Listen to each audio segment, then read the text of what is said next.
Good evening, everyone, and welcome to another episode of Wayne's World of Science and Technology. I've mentioned several times that Russia has a fuel problem, and people have been basically doubting me. Well, I went and dug up some information from around the web. Let's take a quick look at it. The Economist is generally considered a fairly reliable source, and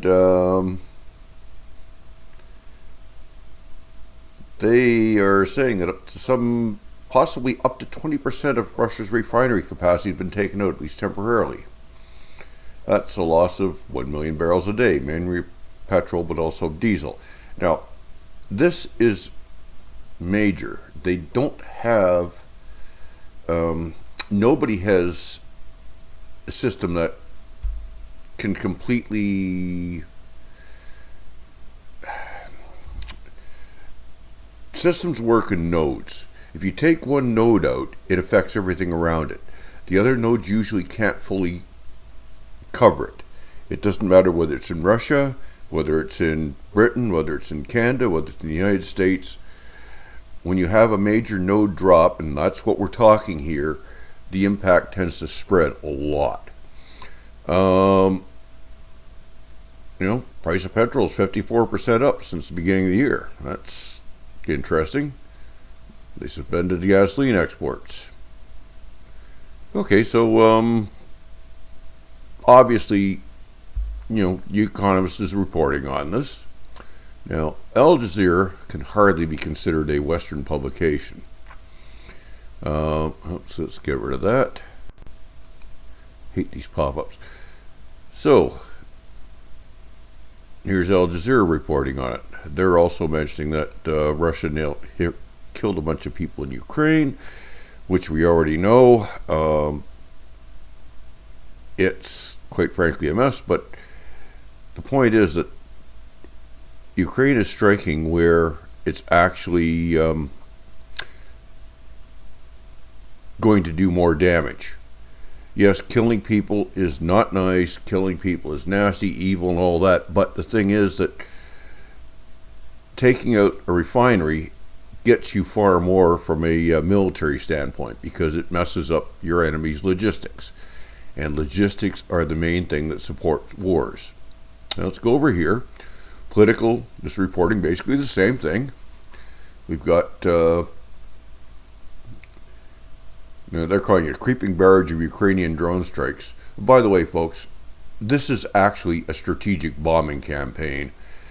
People are calling it drone strikes, but it is a strategic bombing campaign. And it's a beautiful one in its implementation. So anyway, economic pressure is the best way to force Putin to end the war. If he doesn't have any money, he can't continue fighting. Well, he can continue for a little while, but considering the soldiers on the front line went there with the express belief that they'd be paid, that might cause them a few problems. They could be extending the export bans through October, according to RIA Novosti, Russian state-run agency. Now, that's being re-reported by Reuters.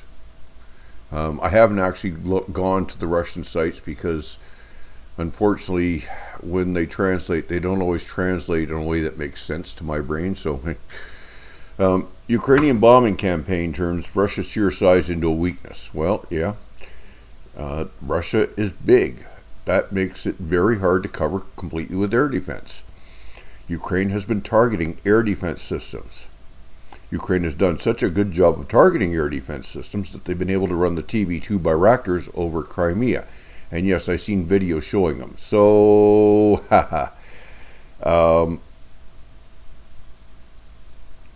there's holes. There's a lot of holes. Russia's going to have to concentrate on point defense of important installations. The problem is that they've got so many important installations in so many places that they can't cover all of them, especially with the losses in radars. The losses in radars are killing them. Okay, let's go over here. Here's Reddit. Well, Reddit's Our World News. So, and over here, Kiev Independent basically saying the same thing. And we got Putin warns of gas shortages, power grid vulnerabilities. And that is another issue that I hadn't really considered a lot. When Russia opened up in 1991, a lot of Western companies came in and they did a lot of work using Western equipment, because what else would they use? And if they were doing work in the energy sector, it's possible that, well, some of the equipment may be reaching at the end of its operating life, in which case it could be catastrophic for that plant. Now, yes, they can try MacGyver things, and I have no doubt they will. The Russians are nothing if not inventive, but that would take time, and it may not work as well. So you've got issues, and you never quite know how that's going to play out. And we go over here. Oh, great. I love it when they do that. Sorry, folks. I hadn't actually looked to see that one. Okay. Russia now has a fuel crisis. This is in the National Security Journal. And this is the current state of play. 15 to 20% of refinery offline. Now, what if Ukraine manages to knock this up to 25 to 30%? And it looks like that's what they're aiming to do. Actually, I think they're aiming to knock it down to 50% or less, which would really cramp things badly. Russian military vehicles run on fuel. They aren't electric. So, you knock out the fuel, bang. You can't run the equipment. Russian transport runs on fuel. You don't have the fuel, you can't run the equipment. People get to and from work using fuel. You don't have fuel, you can't get to work, you can't produce anything. It's not going to be quick. It's going to be a slow grinding process, because Russia, of course, will continue to work at repairing every single thing that gets knocked out. And they will have a certain amount of success at that, at least where it's local production equipment. If it's imported equipment that was used, then it gets into MacGyver territory and things get kind of iffy. This can, if Ukraine can push it to its conclusion, basically cripple the Russian Federation completely. People don't think about how important fuel is. In World War II, the United States lost a ship called the Neosho. The Neosho was one of 6 fast fleet oilers. That crippled carrier operations in the Pacific, or I should say, didn't cripple them, but it limited them, because the United States no longer had that one ship, and generally if you have 3 ships, 2 will be available and 1 will be getting maintenance. So knocking it down from 6, which would have given 4 effective, to 5, which means you might have 4, you might have 3, yeah, you can see the problems that caused. Japan ended up losing the war, in part because they couldn't get fuel in. The United States submarine campaign specifically targeted tankers, and every tanker that went down meant that Japan didn't have fuel, and they had no fuel sources in the home islands, besides coal.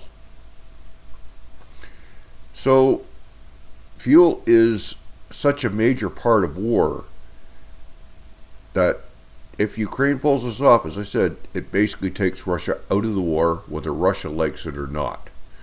And right now, Russia is trying their hardest not to get taken out. They want to conquer all of Ukraine, and then they have plans for a chunk of the rest of Europe, if not all of Europe. I don't think they can succeed, but they think they can. I really, really would love to know what information Putin's being given, because I'm 100% sure that his people are lying to him constantly. Anyway, That's it for now. If you got something out of it, please like, share, subscribe, and all that guff, and have a good day, folks. Bye-bye.